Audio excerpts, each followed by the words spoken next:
ওনার হাতের জায়গা নেই এটা নেওয়ার, উনি কই দিবে?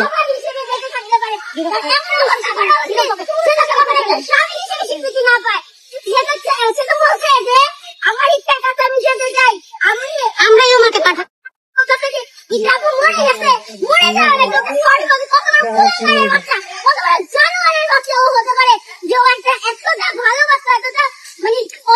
বিশ্বাস করতো, তারপর